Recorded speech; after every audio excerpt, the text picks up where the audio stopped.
Simpedcast, o seu podcast de emergências pediátricas. Feito por pediatras apaixonados pela emergência e também pelo ensino médico, trazendo informação com descontração.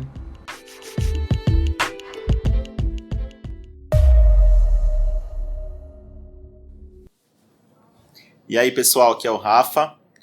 Hoje, no nosso novo episódio do podcast, vou fazer uma entrevista mais do que especial. Estou aqui com a doutora Milena de Paulis. Quer se apresentar, doutora Milena? Oi, Rafa, muito legal. Estou super feliz de participar desse projeto de vocês, do Simped.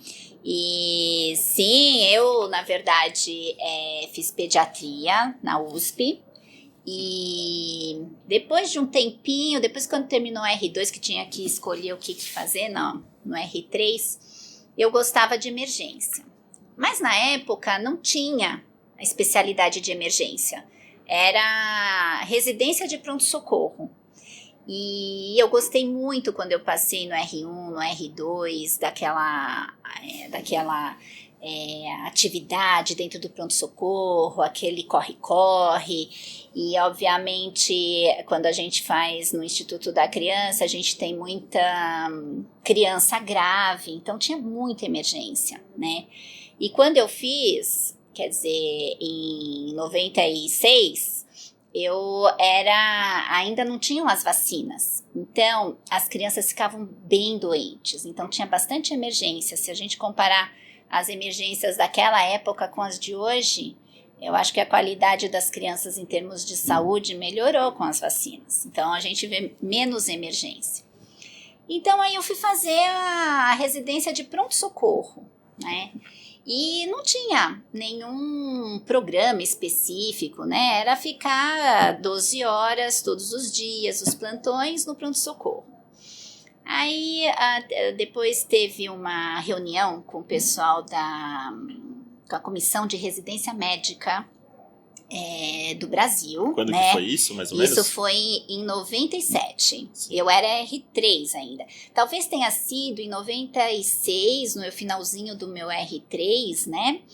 E aí eles chegaram lá no Instituto da Criança e falaram assim, olha, essa residência de pronto-socorro precisa de um programa. Qual que é o programa que se faz? E aí, na época, a representante dos residentes veio falar comigo, falou assim, Milena, a gente precisa montar um programa de residente de pronto-socorro, porque não pode ser residente diária, né? Eu falei assim, nossa, olha, nessa minha vivência que eu tinha já, acho que eu estava com 8 meses já de R3 de pronto-socorro. Eu falei assim, olha, sabe o que eu tenho mais dificuldade? Crianças cardiológicas, né, com doença cardíaca, crianças com trauma, que a gente não vê, e queimados. E aí, então ela falou assim, então vamos fazer um programa. E aí eu fiz, junto com ela, um programa, e nós fomos falar com todos os professores dessas grandes áreas. Então, na época, o titular do pronto-socorro da cirurgia era o Dr. Dário Birolini. Do INCOR, nós fomos falar com o Dr. Munir Ebaide, na época, e nos queimados com o Dr. Fontana. E a gente explicou para eles a questão da emergência, que a gente estava criando ali um currículo para apresentar para a comissão de residência médica. Eles foram tão receptivos, eles adoraram que ia ter pediatra e tudo mais. E aí, então, a gente elaborou esse programa.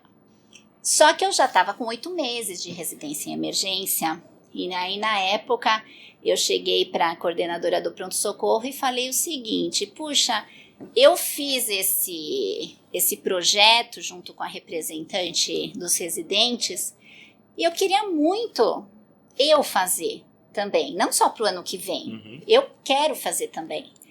E ela falou assim, Milena, então vamos fazer o seguinte, você faz, isso era em outubro, e a residência médica acabava em março, o R3. Ela falou assim, então vamos fazer o seguinte, Milena, pode fazer esses estágios que você programou.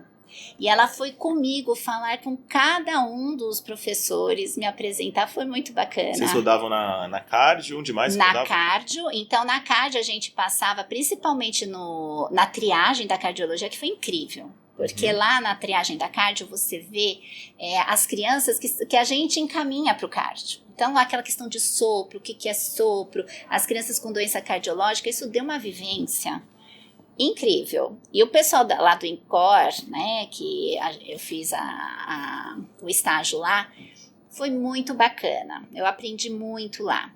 Depois eu passei no trauma, no PS da cirurgia, lá no PSC do HC. E aí foi ótimo, porque eu passei numa época que não tinha interno. Então, tudo eu fazia. E a meu grupo de residente que estava lá passando da cirurgia, eles eram R2. E eu nunca me esqueço, era o Darinho Birolini, era... Logo com o filho do chefe, você passou? Não, ele era sobrinho. Ah, sobrinho do chefe. Eu aprendi. Tinha o BJ também, que me ensinou a passar gelco. Assim, eu fiquei especialista em passar gelco. Especialista. E depois tinha o R3, o Jorge, que era muito engraçado. E ele me ensinava muita coisa. Então, eu passei muito catéter, eu entubei, eu fiz um monte de coisa no PSC. Então, foi super bom. E depois nos queimados. E lá nos queimados, como eu participava de todas as salas de enxerto, dos retalhos, eu entubei muito. E lá foi a primeira vez que eu vi a máscara laríngea passar na cirurgia. Então, eu peguei muita mão. Então, tudo aquilo que até outubro eu tinha feito, mas de uma forma não tão constante, de outubro até março, né? Então, nesses 5 meses que restaram, eu peguei muita mão de emergência. E aí eu tive a certeza que eu fiz a coisa certa e até hoje sou apaixonada pela emergência. Eu digo que eu sou um emergency lover, certo? Esse programa que você contou é a inspiração do R3 atual, de pediatria e mesmo dos programas de especialização em emergência, né? Exato. Era um começo. Hoje já tem outras coisas, tem ultrassom, tem um pouco mais de imersão em UTI, até gestão. Só que começou desse jeito, assim mesmo, assim, né? Exato. Eu acho que esse realmente foi o piloto, e que depois foi se aprimorando, então colocando mais especialidade para passar e tudo mais.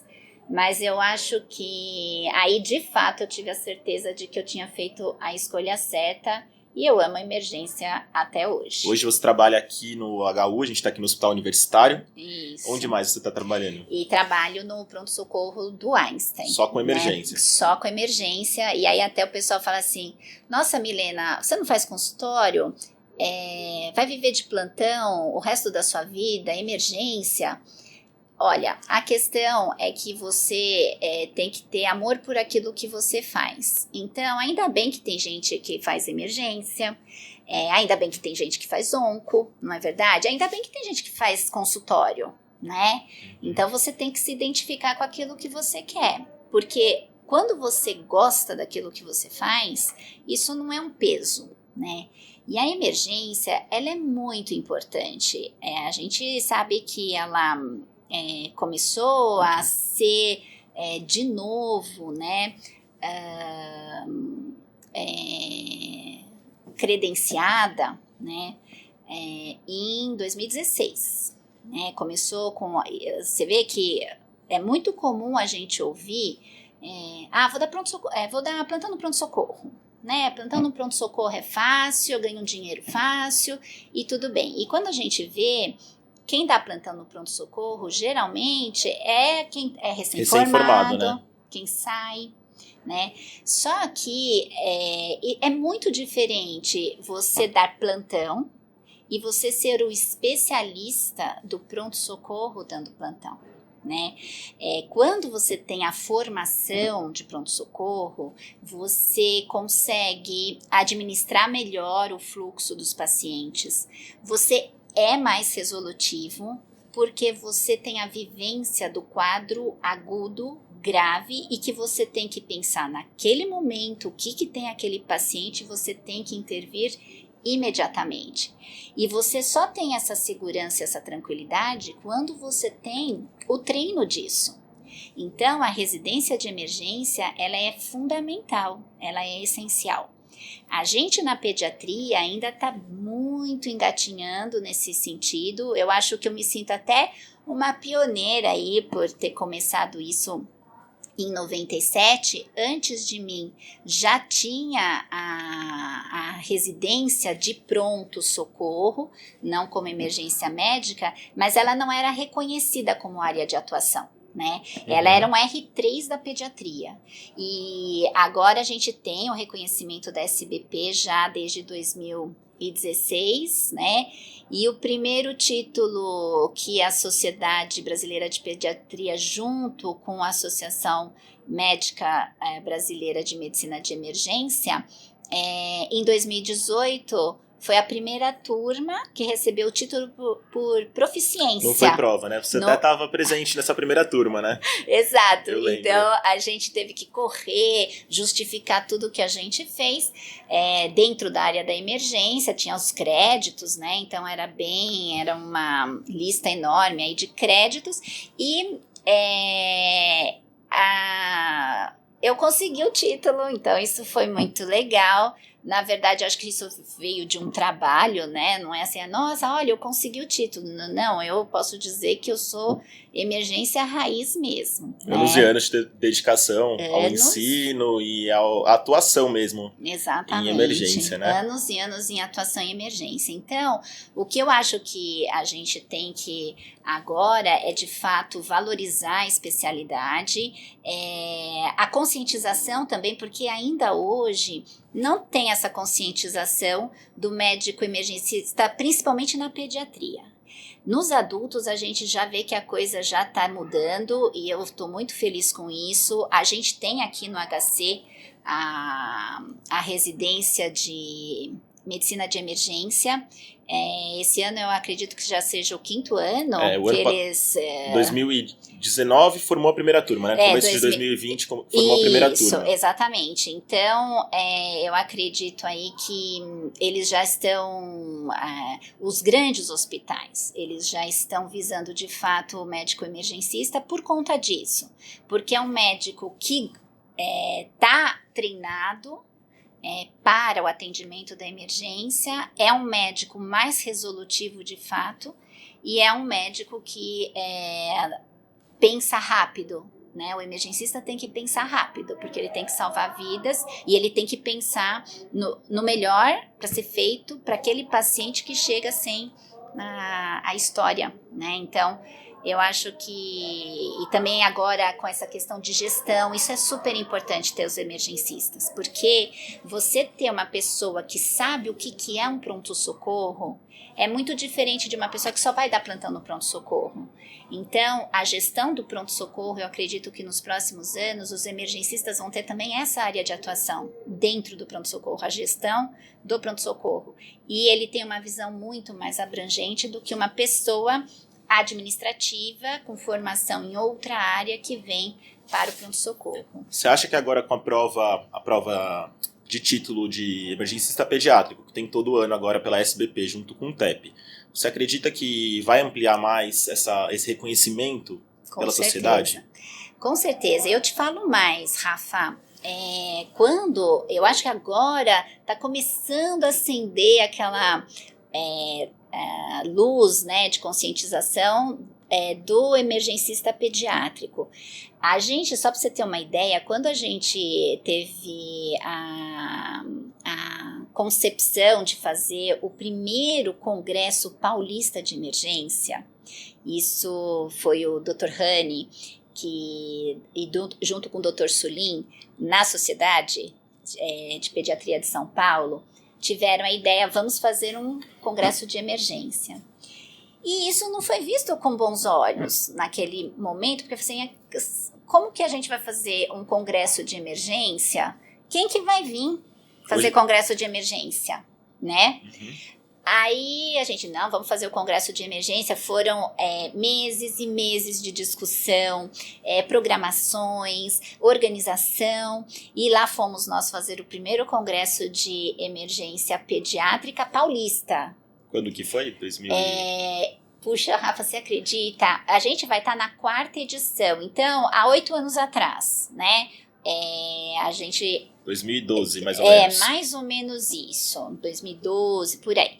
E foi um sucesso. Tinha mais de 1.000 inscritos. Foi uma coisa assim impressionante que deixou todo mundo boquiaberto e até mesmo a gente. E a gente viu o quanto os médicos, os pediatras, eles se interessam pela emergência e foram fazer o congresso. Então, isso por um lado é muito bacana. Por quê? Porque você vê que hoje em dia quem dá plantão em pronto-socorro, a grande maioria hoje não é emergencista, né? Então, geralmente são especialistas dentro da pediatria que vão dar o plantão. Mas a gente vê que esses médicos que trabalham em pronto-socorro, eles sentiram a necessidade de ter uma informação em relação. Então, a gente viu o potencial e a importância da emergência no Brasil. E isso hoje, depois veio, depois de 2 anos, o brasileiro, e agora a gente tem o latino-americano. Então, você vê como se expandiu e a importância que isso tá tomando em relação ao mundo como um todo dentro da pediatria, porque dentro dos adultos isso já está um pouquinho mais consolidado, né? Eu acho que agora dentro da especialidade dos adultos isso está um pouquinho mais forte do que a gente, mas eu acho que a gente está caminhando para um caminho ótimo, né? A gente está indo para um caminho muito legal. O Congresso de 2021 até saiu já a programação e vem palestrantes internacionais. Exato, tá super legal. Tá super legal. Vamos ver, né? Futuramente, se a gente não faz uma associação com a Academia Americana de Pediatria, aí vai ser o supra-sumo, né? Aí a gente vai estar bem na fita, né? Vamos ver como que vai ser. Uma pergunta que eu queria te fazer era sobre os maiores desafios no dia a dia, atuando na emergência. Quais que são os seus maiores desafios? Eu acho que os maiores desafios geralmente são relacionados àquela rotina doida do pronto-socorro, né? Então, o pronto-socorro é uma caixinha de surpresa. Ao mesmo tempo que ele pode estar super tranquilo, de repente ele vira uma catástrofe, né? Então, isso é a característica do emergencista. Ele tem que se adaptar. Ele não pode ficar, não, eu só posso atender tantos pacientes. Não tem fim, né? É enxugar gelo, né? No pronto-socorro. Então, é um afluxo de paciente muito grande. Eu acho que o que angustia muito no pronto-socorro é a pressão, né? É a pressão do atendimento, aquele tanto de ficha que você tem para atender, aquela preocupação dos pacientes que estão lá e que eventualmente tem alguma doença, algum sintoma que você está deixando de ver lá na sala de espera, mesmo hoje com a triagem, né? Porque a gente sabe que a triagem, isso foi ótimo, né? Porque hoje em dia a grande maioria dos hospitais tem a triagem. E por que a triagem foi instituída? Porque o pronto-socorro está tomando a importância. Porque antes era o quê? Chega no pronto-socorro, faz a ficha. E atende. Uhum. Quando eu era residente, assim, chegou, atendeu. E aí, quando você via, atendia uma criança super grave que já estava esperando há 3 horas, ninguém tinha visto, e era sala de emergência, e aquela criança, o prognóstico é muito ruim, né? Quando isso acontece. Então, a importância da emergência já começou com a questão da triagem, né? Hoje a gente tem os protocolos de atendimento sepse, né, dentro da triagem. Então, a gente vê o quão é importante essa administração do fluxo de paciente que chega dentro do hospital para diferenciar as gravidades. Não, né? Só pelo médico, como a equipe multi também auxiliando, né? Exatamente. Talvez, né? Até a gente já tem residências em pediatria nas áreas multi, enfermagem, por exemplo. Exato. Talvez a gente vá para um caminho até uma subespecialização em emergências pediátricas. Perfeito, para tudo, né? Para tudo, né? Para todo profissional que trabalhar na emergência. Então, eu acho que é isso, a administração da ansiedade dos pais também, dos avós, né? A sua ansiedade também, porque o pronto-socorro, o médico do pronto-socorro, ele sofre uma pressão enorme, né? Porque é aquele cara que tem que atender rápido, não pode pedir muito exame, porque principalmente quando você trabalha em hospitais que tem a questão das fontes pagadoras, né? Então, muitos exames você fica de mãos atadas que você não pode realizar. Então, isso também é uma pressão para você e aí fica naquela angústia e que você tem que pensar rápido, resolver rápido, com recursos às vezes mais restritos e toda aquela ansiedade que carrega a família também do paciente. Então, obviamente que tudo isso, fora que as pressões que você sofre, né? Então, a gente que está no hospital universitário, além da questão assistencial, que você tem que estar naquele pronto-socorro, discutindo o caso, passando visita, você tem que fazer o quê? Você tem que produzir, você tem que fazer doutorado, você tem que fazer mestrado, você tem que publicar artigo. Isso é um estresse, né? Tanto é que os profissionais da medicina de emergência são os que têm mais burnout, né? Então, se a gente vai ver essa questão, não só na pandemia Covid que a gente passou, mas os médicos da medicina de emergência são os que têm a maior taxa de burnout justamente por todas essas pressões que se sofre, né? É muito importante ter uma válvula de escape, né? Exatamente. Quais que são as suas, Mi? Ai, as minhas válvulas de escape são muitas. Conta um pouquinho pra gente. Eu sei que você adora fazer coisas extra hospital. Conta um pouquinho. Olha, eu vou te falar uma coisa, Rafa. Eu tenho agora 3 paixões, né? Na época da pandemia, eu nunca entrei na cozinha. Obviamente, eu, como o mundo inteiro, aprendeu a cozinhar. A minha válvula de escape principal é cozinhar. Não é? E eu descobri que antes eu não entendia, né? E eu descobri que realmente relaxa. Relaxa bastante. Né? Cortar cebola, alho, né? É bom refogar, é gostoso. Aí depois, aquilo que a gente estava falando, né, que a gente tem a pressão, tem que fazer mestrado, tem que fazer doutorado, quando eu fiz o mestrado, né, que fica naquela rotina louca, aí quando acabou eu não queria ver mais nada de medicina, porque eu não queria ver mais artigo, eu não queria ver mais nada. Aí eu falei assim, eu gostava muito de fotografia. Aí eu falei assim, olha, vou fazer um curso de foto. Aí eu entrei no site lá da escola, não tinha mais curso de foto, fui vendo que cursos tinham lá. Aí tinha lá um de apresentador de talk show. Eu achei até ridículo. Eu falei assim, não, apresentador de talk show? O que você faz um cara apresentador de talk show? Aí eu vi lá como se portar na frente da câmera, como se vestir. Eu falei assim, olha, até que esse curso é interessante para dar aula, Sim. Né? Aí eu me inscrevi, era um curso de 1 mês, né? Era curso livre. Aí eu fui lá, eu falei assim, olha, hoje cheguei na escola, aí eu vim pro curso de talk show, né? Ah, tá, é no estúdio tal. Eu falei assim, estúdio? Quando eu cheguei lá, era um monte de câmera. Aí os alunos foram entrando, era tudo modelete, jornalista, publicitário. Eu falei assim, meu Deus, o que eu tô fazendo aqui? E aí começou, o professor entrou. E aí foi a questão da apresentação. Então, o que você faz? Ah, eu sou modelo, eu sou propaganda, eu sou... E você? E eu pra falar o que eu era? Eu falei assim, ai meu Deus, como é que eu vou falar que eu sou médica? E nessa época, isso foi em 2011. Uhum. Nesta época... Hoje em dia, tudo bem um médico ir fazer esses cursos, mas naquela época não tinha Instagram, essa coisa de live, tudo isso que tá agora, que a gente tá também com essa forma de divulgação, naquela época não existia isso. Então imagina você falar que você era médico, toda aquela... Foi uma comoção, todos os olhares se viram, médica, nossa, tal. Ela falou, ai meu Deus do céu, tudo bem. Tivemos a primeira aula. Eu me apaixonei, eu fiquei encantada com aquilo lá, na câmera, todas as dicas, as técnicas, e aí terminou o curso. E esse meu professor, ele era fantástico, ele chama Delfis Fonseca, ele é muito bom dentro da área da comunicação, e tem algumas pessoas na vida da gente que fazem diferença, alguns professores. O Delfis é um cara que fez diferença. Nem sei se ele lembra mais de mim, mas eu lembro dele. E Quem ele sabe fez diferença. O podcast não chega nele. Exatamente. Mas assim, ele fez muita diferença por todas as questões de ensino dele. E aí terminou o curso, eu fiquei super deprimida. Aí eu tava assistindo na Cultura que ia ter um concurso pro apresentador do Metrópole. Aí eu falei assim, vou me inscrever. Aí peguei, fiz um videozinho lá de apresentadora, toda me achando. E detalhe, estava escrito lá no regulamento que tinha que ser jornalista. Só que esse meu professor, uma vez ele falou uma história lá no curso, que ele fala assim, gente, não se prendam ao que estão pedindo. Mete a cara e vai, né? E eu peguei, me inscrevi.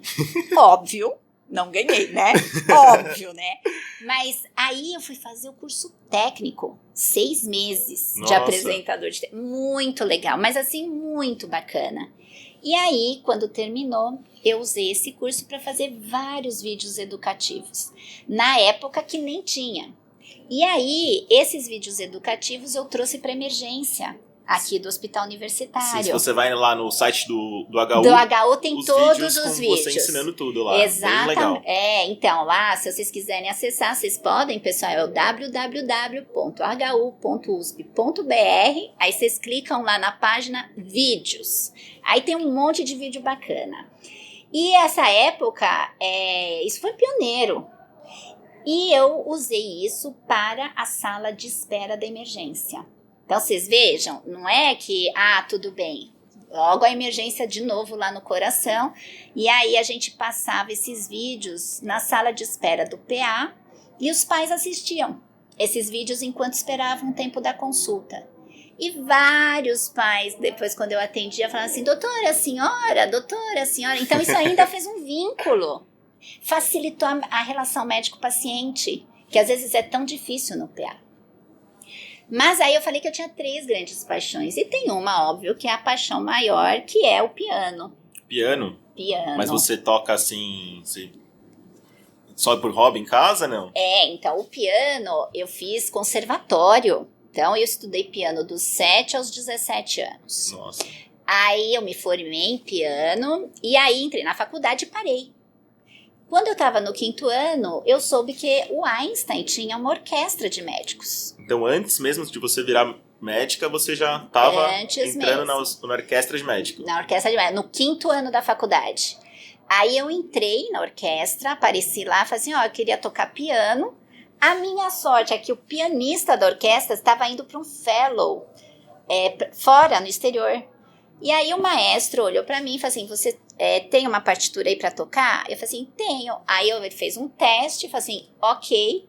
E lá estou na orquestra desde 93. Nossa. Eu toco na orquestra, piano.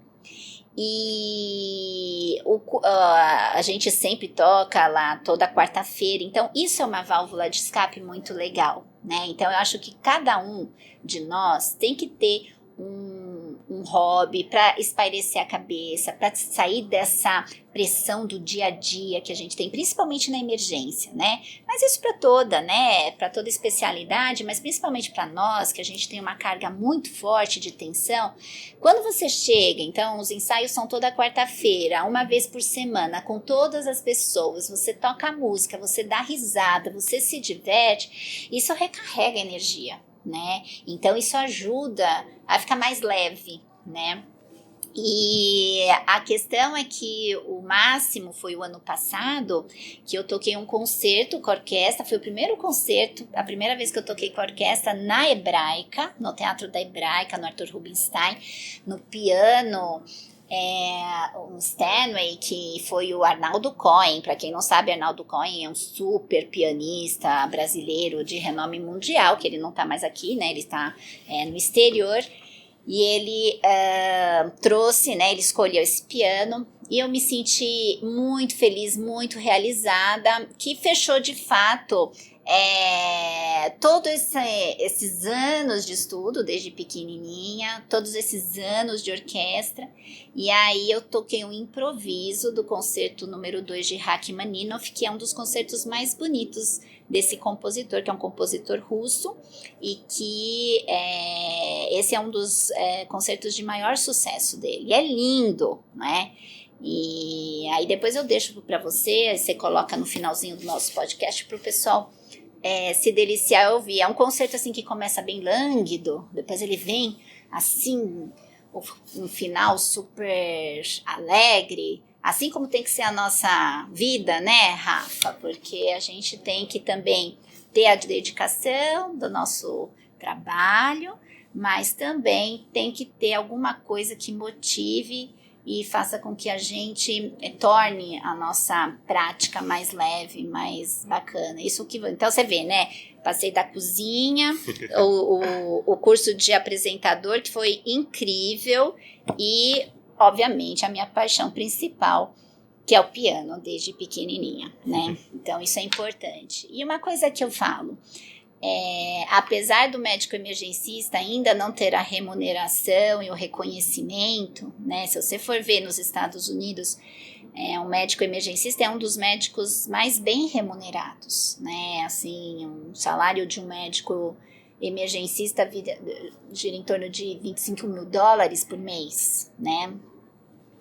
Aqui no Brasil, infelizmente, a gente tem ainda essa carga, né? Então, se a gente não tem uma válvula de escape, uma atividade extra, isso também favorece o burnout, né? Porque o burnout também é aquela coisa, puxa, eu tô com toda essa pressão, com tudo isso, e ainda ganho mal, né? Com certeza. Mas o que eu acho que a gente tem que ter em mente é escolha a especialidade que vocês gostam, porque isso vai ser mais fácil para você no seu dia a dia. E a emergência é uma especialidade extremamente importante, que eu acho que não tem que ser mais visto como, é só um médico do pronto-socorro. É um belo médico emergencista que está apto a atender os casos agudos, pensar rápido, forma ágil, salvar o paciente e ainda tem uma atividade extra. Aí é o máximo. Muito legal, doutora Milena. Muito obrigado pela conversa.